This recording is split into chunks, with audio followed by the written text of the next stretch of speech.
Teve um vídeo do Platinho, eu não vou lembrar qual que era agora, é algum daqueles que abordava a questão do feminismo, do feminicídio. E daí no vídeo dele, ele abordou um pouco aquela questão da hipergamia, a questão de que quando tu tem 80% das mulheres perseguindo os 20% dos homens do topo, é quase que inevitável uma proporção de 4 mulheres para um homem. É quase que inevitável que os caras vão tirar proveito da situação. Quer dizer, o cara sabe que talvez em um determinado momento ele vai querer ter algo sério ou não, vai querer casar e ter filhos ou não, e daí ele pode simplesmente ficar se deliciando aí com um buffet das 4 mulheres, né, e ficar enrolando indefinidamente, ou simplesmente escolher das 4, uma delas a que for melhor, e deixar as outras 3 chupando o dedo. E esse processo pode durar 5, 10, 15 anos, e daí as outras mulheres que forem rejeitadas, né, as 3 rejeitadas, elas podem estar numa situação no qual elas não são mais jovens e atraentes, ou até já perderam a fertilidade delas, e daí simplesmente a janela reprodutiva delas passou e já era.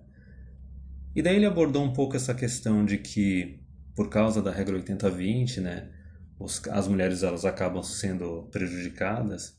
E daí tem uma outra questão que dá para abordar um pouco nisso daí também, que talvez seria um pouco esse negócio da violência, porque também tem alguns homens mais racionais que podem abandonar o mercado, e daí os que vão ficar ainda no mercado são aqueles que têm um comportamento mais bestial do que racional.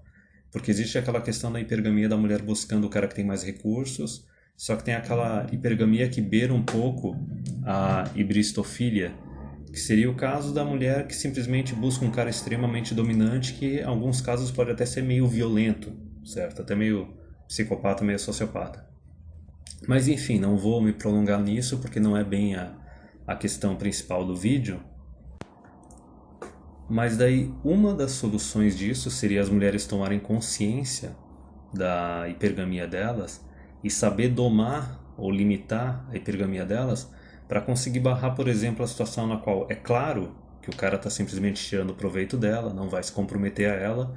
Então talvez ao invés dela buscar um cara que seja nota 9, 10, talvez ela tenha que buscar um 8 ou 7. Só que isso daí é uma discussão que já está rolando há décadas e até hoje eu não vi muitas mulheres controlarem a hipergamia delas. E algumas vezes, assim, mesmo a mulher controlando a hipergamia dela, ela ainda acaba se tornando uma companheira meio tóxica porque ela fica achando que ela baixou o nível, quando ela talvez não devesse ter baixado o nível. Ela arranja o cara que é o melhor possível que ela poderia arranjar, mas ainda assim fica na cabeça dela martelando lá que ela talvez merecesse melhor. Em alguns casos acaba até abusando desse cara e tornando a vida dele um inferno. Mas daí tem outra questão aí para abordar, além dali da regra 80-20, além da parte de querer domar a hipergamia, é que daí, o outro detalhe é que a mulher ela é assim companheiro, quais são os papéis do homem, protetor e provedor. Ela fica sujeita à violência, à criminalidade e também sujeita à pobreza, ainda mais se ela cair na palhaçada de virar uma mulher divorciada ou virar uma mulher mãe solteira. Mas enfim, agora é a questão do vídeo lá. Aí o Platinho falou que a solução seria, né? Ele não chegou a falar nessas frases, mas que ao invés de a gente ficar nessa experiência falha, nessa experiência que fracassou dos últimos 60, 70 anos de ficar empoderando mulher, porque tu vai ver a ONU, etc., um monte de ONG e governo dizendo que quando tu empodera mulheres, a sociedade melhora, a sociedade enriquece. E o resultado que a gente tem é o quê? Queda na taxa de natalidade, redução na quantidade de casamentos, aumento na quantidade de divórcios, aumento, né, do Estado, aumento do gasto público. E para quem está de fora da manosphere, não conhece hipergamia nem nada disso, aí eles não conseguem entender por que isso está acontecendo. A gente consegue entender, certo? Uma das partes da hipergamia desenfreada é a mulher ela escolher homens que não necessariamente são os melhores parceiros. Pode ser aquele cara de alto status que pode abusar da mulher, ou até o cara meio psicopata. E alguns resultados negativos disso pode ser gravidez e se tornar uma mãe solteira. Ou em alguns casos, quando a mulher também não controla a hipergamia dela, ela pode se relacionar com um cara que é honesto, que é um bom marido, é um bom companheiro, mas, sei lá, não deixa ela excitada o suficiente, não é estimulante o suficiente, não é dominante o suficiente. Muitas vezes é aquele cara que caiu no conto do relacionamento igualitário. E daí por besteira a mulher vai lá e trai ou termina um relacionamento, enfim. Então uma das coisas ali, agora que eu já abordei as consequências aí do empoderamento feminino, é porque também tem aquele detalhe. O homem está disposto a se relacionar com uma mulher que esteja abaixo dele, em status ou financeiramente. A mulher já a hipergamia dela exige, demanda que o homem esteja preferencialmente acima dela ou pelo menos no mesmo nível que ela. As mulheres que caíram no conto do igualitarianismo ainda aceitam isso, correto? Mas aí quando ele falou a respeito de que para proteger as mulheres, né, já que elas querem só se relacionar com um homem que esteja acima delas, já que matematicamente não vai existir esses homens do topo, esses gados de valor para deixar todas elas satisfeitas, e elas também já provaram nas últimas décadas que elas não são capazes de controlar a própria hipergamia, tomar decisões responsáveis e também assumir as consequências dos atos delas, certo? Em sua grande maioria, a estatística é isso, tipo, não aguenta, não tô nem aí. Então talvez a solução lá que o Platinho abordou era o seguinte, né? Então a gente tem que ter um empoderamento dos homens para garantir uma situação melhor para as mulheres, certo? Que basicamente uma das causas aí do feminicídio, etc., das mulheres sofrendo aí com pobreza e criminalidade e violência, seria o próprio empoderamento feminino que faz com que elas acabem não se comprometendo e muitas vezes também não fiquem nos relacionamentos sérios, nos casamentos, certo? Acabam puxando o pino da granada e destruindo a família. E daí a gente tem que pensar o que seria esse empoderamento masculino. Não foi muito abordado no vídeo, não sei se o pessoal que acompanha ali o canal dele deve ter entendido ali na época, mas assim, o empoderamento masculino não seria, ah meu Deus, agora a gente tem que criar um monte de programa social e fazer uma revolução cultural para empoderar os homens. Não, não, não, não, não, não. Isso daí é uma coisa que eu discuti, o que seria o empoderamento masculino para restaurar de certa forma o patriarcado, beneficiar todo mundo, né? Dar aos homens a oportunidade de ter companheiras, de ter família, se reproduzir, dar às mulheres a oportunidade de encontrar um homem que esteja acima delas, que faça elas se sentirem seguras, que faça com que elas realmente tenham vontade de casar e ter filhos, porque outra questão da hipergamia é isso, da hipergamia e do empoderamento feminino é isso. Quanto mais tu empodera as mulheres, elas acabam casando menos e tendo menos filhos.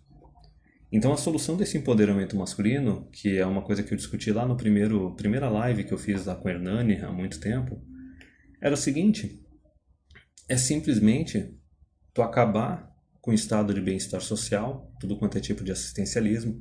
Resumindo, se a mulher quiser recursos, ela vai ter que ir atrás de um parceiro, não atrás do governo.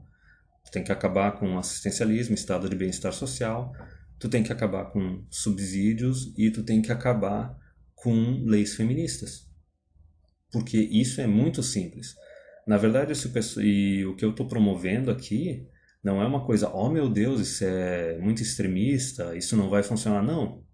O que não funciona e já está comprovado que não funciona e que foi realmente uma experiência foi o igualitarianismo. Foi esse negócio de igualdade entre os gêneros e tudo mais. Que é o que a gente começou a colocar em prática lá na década de 60, 70 e não funcionou. Resultado está aí. Aumento de gasto estatal, previdência do governo indo para o buraco, casamentos totalmente colapsados, taxa de natalidade também, entendeu? Uma cultura que já está bem tóxica. Então isso daí é que foi a experiência realmente radical que não deu certo. Quantas décadas a gente vai ter que esperar para reconhecer que isso não deu certo? O que eu estou propondo é simplesmente algo que já deu certo durante séculos e é o que a gente tinha até ali a década de 50. E não adianta falar, ah, mas aí mulher era abusada, a mulher tinha menos direitos, escambau. Não, cara, a mulher podia trabalhar, mulher podia ter propriedade, podia administrar propriedade. Só que o detalhe é que no final das contas era só o pessoal, as mulheres de casta super, super ricas que tinham acesso a isso. Só que não tem esse negócio de, oh meu Deus, os homens têm uma dívida histórica patriarcal com as mulheres. Isso é balela, isso é besteira. Porque mesmo assim na situação mais patriarcal de um século atrás, ainda assim as mulheres elas tinham uma vida mais segura e mais confortável do que o homem comum. Especialmente quando tu tinha jornadas de trabalho que iam até 16 horas por dia e por aí. Era o homem que era o protetor, o provedor e que estava ralando ali para a família ter o que comer na mesa. Mas enfim, então nesse caso ali, o que eu discuti ali com o Hernani era isso, tem que acabar com o assistencialismo, acabar com o estado de bem-estar social, acabar com subsídios e acabar com leis feministas. E eu estou falando realmente de uma coisa aqui que o pessoal vai achar radical, especialmente aquele pessoal que acha que a primeira e a segunda onda feminista foram o máximo, acabar com essa ideia que, por exemplo, a empresa tem que pagar o mesmo salário para homem e mulher. Não, cara. Deixa o mercado decidir.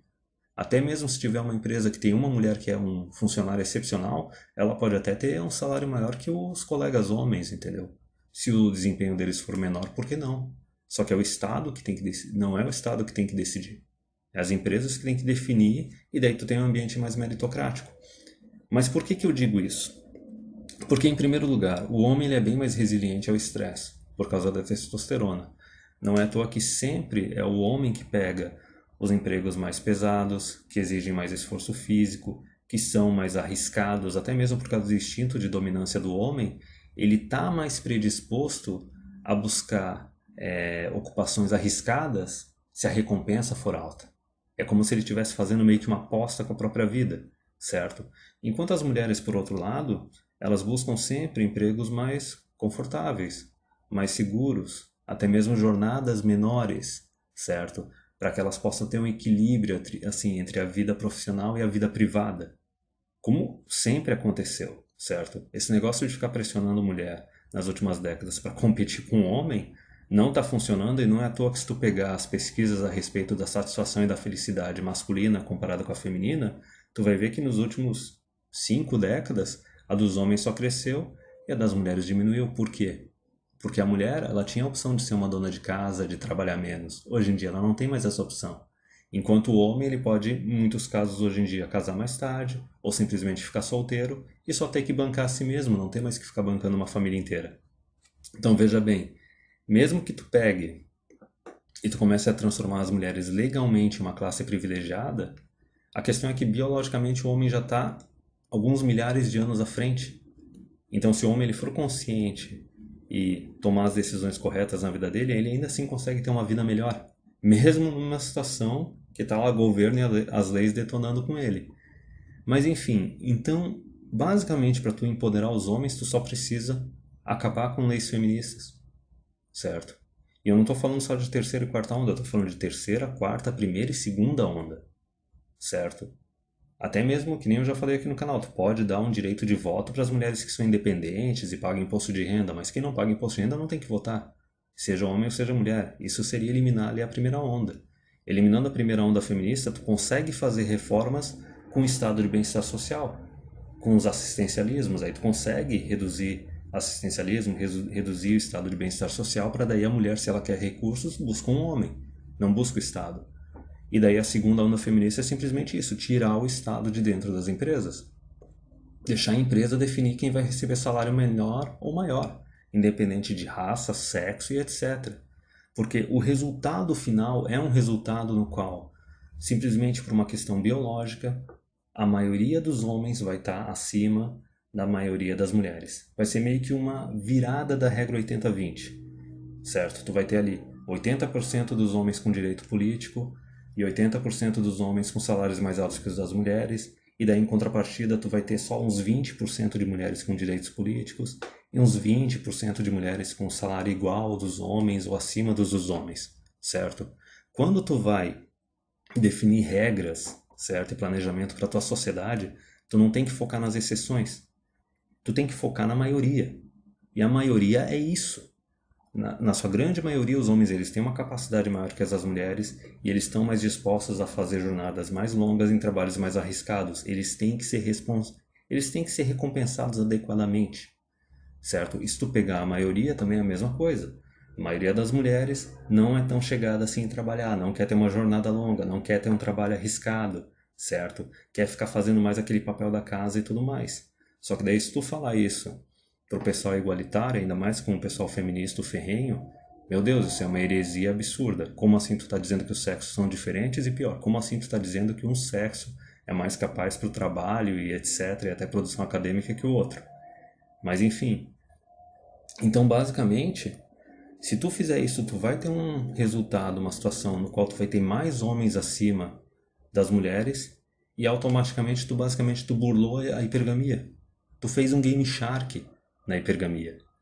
Porque daí, ao invés de tu ter 4 mulheres correndo atrás de 2, ou não, de um cara que está no topo, tu pode chegar numa situação de tu ter, sei lá, 8 ou 6 mulheres atrás de 6 homens que estão acima dela, certo? Tu começa meio que even the playing field, tu começa a deixar o negócio um pouco mais justo, certo? Aliás, eu lembro até hoje de um comentário uma vez que eu fiz num vídeo do TFM há muito tempo atrás, que era abordando realmente essa questão do empoderamento feminino e etc. E daí, nesse comentário, eu peguei meio que umas fases, né? Primeira, segunda e terceira onda feminista, na qual eu abordei meio que o seguinte: tu pega ali na fase lá da primeira onda feminista, fazia todo sentido o cara ser provedor, sustentar a mulher, sustentar os filhos, etc. Mesmo porque as mulheres, em sua grande maioria, não iam para a universidade, não iam para o mercado de trabalho. Então, veja bem, na fase da primeira onda feminista, para a maioria esmagadora das mulheres, era fácil encontrar um homem que estivesse acima delas. Resumindo, para todas elas, o instinto lá da hipergamia ia ficar satisfeito, certo? E o homem, por causa dessa não entrada de mulher no mercado de trabalho e também nas universidades, ele tinha meio que uma reserva de mercado para emprego para ele. E não só isso, ele tinha menos competição, porque era só homens trabalhando e estudando, certo? Chega a segunda onda, o que acontece? Segunda onda, mulher entra no mercado de trabalho, entra nas universidades, certo? Já expliquei como é que funciona a parte de economia, tu aumenta a mão de obra, tu reduz os salários de todo mundo, isso é regra econômica básica. Então veja bem, chegou a segunda onda feminista, a mulher ainda exigia um homem que estivesse acima dela, ainda existia aquela pressão para que o homem sustentasse a mulher e a família, etc. Só que agora o homem ele não tinha mais uma reserva de mercado para trabalho e para estudos e ainda tinha que competir com as mulheres, ok? E daí chegando, por exemplo, em terceira onda feminista, uma coisa que não chegou a acontecer aqui no Brasil, mas aconteceu na Europa, nos Estados Unidos, que começar até a colocar cota para mulher em universidade e no mercado de trabalho, no setor privado, aí veja bem como é que ficou a partir da terceira onda. A mulher, né, conforme ela vai sendo empoderada, a expectativa dela cresce cada vez mais. Por isso que surgiu essa regra 80-20, né? De 8 mulheres indo atrás de 2 ali que estão no topo. Chega mais ou menos nessa proporção. Então, quando chega na fase da terceira onda feminista, as mulheres estão mais exigentes ainda e frustradas porque elas não conseguem satisfazer a hipergamia delas tão facilmente quanto as mães e as avós delas conseguiam, certo? Os homens continuam tendo que competir com mulher por vagas e oportunidades de trabalho e de estudo, certo? E não só isso, o governo ainda está usando dinheiro público, né, recursos públicos, para ainda dar reserva de mercado para trabalho e estudo para as mulheres, certo? Então aí tu vê a avalanche desastrosa que chegou aí na terceira e quarta onda feminista. Então, de forma resumida, o negócio é basicamente isso, cara. É simplesmente tu tem que pegar e não é empoderar os homens, é simplesmente criar programas sociais, fazer uma mudança cultural para empoderar os homens, certo? Para levantar os homens. Não. Para tu empoderar os homens, tu só precisa tirar esse empoderamento artificial que foi feito nas mulheres nas últimas décadas. E simplesmente as mulheres elas foram elevadas ao mesmo nível que o homem artificialmente, usando recurso público, certo? Usando lei, usando canetaço. E a gente já viu a quantidade de resultado negativo que isso ocorreu na sociedade. Porque o feminismo ele se alimenta de dinheiro público, ele necessita do governo. Sem dinheiro público, sem governo, não existe feminismo. A mulher chega naquela situação natural que se ela quiser recursos e ela não quiser ter que conseguir esses recursos sozinhas, ela vai ter que ir atrás de um homem. Homens e mulheres se encontram, beleza, surgem famílias e surgem filhos. Então basicamente é isso. Para tu empoderar homem, tu só precisa tirar o empoderamento artificial feito com recursos públicos das mulheres, que simplesmente tudo chega na ordem natural. Basicamente esse é até um vídeo assim lá do primeiro ano do canal que eu coloquei, que era que se tu quer acabar com o feminismo, só precisa reduzir o Estado. É simples. Esse é o empoderamento masculino. Porque na verdade, o que o feminismo faz ali junto com o Estado?